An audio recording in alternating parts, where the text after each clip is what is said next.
Of course, last week on Friday's program, we were commenting on Vladimir Zelensky in the United Nations General Assembly and the fact that he happened to be giving a speech at the same time he was sitting in the audience, or so it appeared in the Ukrainian coverage of this. But then he went off to Canada and, well, here we are. He's meeting Justin Trudeau.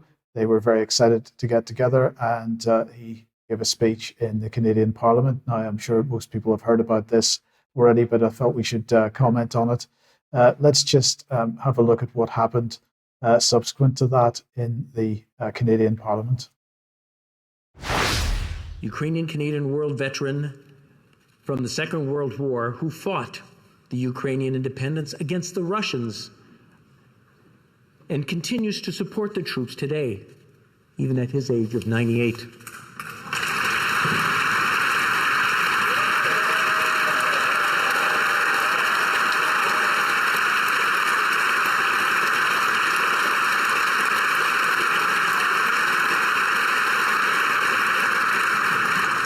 His name is Yaroslav Hunka. And I was going to say he's in the gallery, but I think you beat me to that.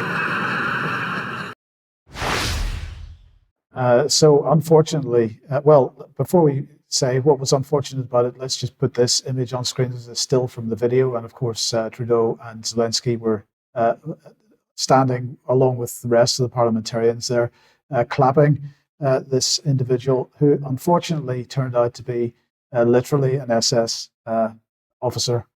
So he was fighting for the Germans. The clue should have been at the very beginning, because the Speaker of the Chamber said, he had been fighting on behalf or fighting against the Russians. So the only side he could have been fighting with is the German side.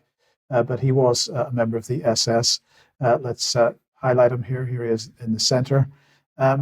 And here is the Polish response to that, which has been quite spectacular, because they were pretty upset about the fact that this gentleman was getting this kind of support. So in view of the scandalous events in the Canadian Parliament, which involved honouring, in the presence of President Zelensky, a member of the criminal Nazi SS formation, I have taken steps towards the possible extradition of this man to Poland. And the reason is because this particular group of SS were involved in the murders of Polish, or at least the Polish view that they were murders of Polish civilians during the Second World War. And that was the Polish Education Secretary was making that statement. So Poland saying that they're going to make some effort to extradite the gentleman concerned. I've forgotten his name. I do apologise for that. Now, that's of course resulted in a whole swathe of apologies from the Canadian authorities. Let's start off with Justin Trudeau. Obviously, it's extremely upsetting that this happened. The speaker has acknowledged his mistake and has apologised. But this is something that is deeply embarrassing to the Parliament of Canada and, by extension, to all Canadians. I think particularly of Jewish MPs and all members of the Jewish community across the country who are commemorating Yom Kippur today. I think it's going to be really important that all of us push back against Russian propaganda, Russian disinformation, and continue our steadfast and unequivocal support for Ukraine. So it wasn't really an apology, it was really an opportunity to say we've got to push back against Russian disinformation. Well, anyway, the Speaker then apologised himself. So let's have a listen to that.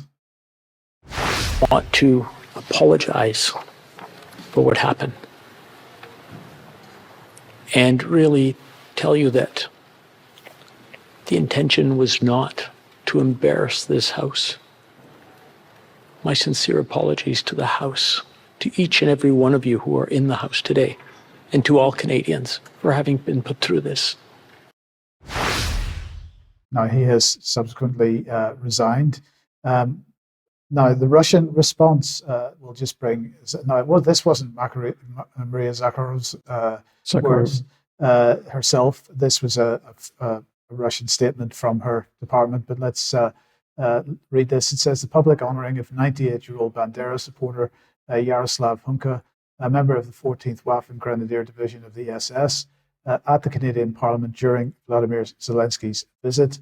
is the best possible way to characterize the regime of Prime Minister Justin Trudeau, who's embraced unbridled Russophobia. It was the most cynical abuse of the memory of Nazism's victims. The Ukrainian collaborators who served Nazis evaded accountability for the genocide on the occupied territories of the Soviet Union and Europe, to be given shelter in Canada after the Great Patriotic War.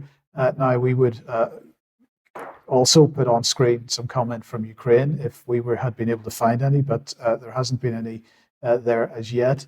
But this is how the mainstream press was characterizing it, how the Canadians had Zelensky accidentally praise a Nazi hero in Ottawa, giving Russian propaganda a boost.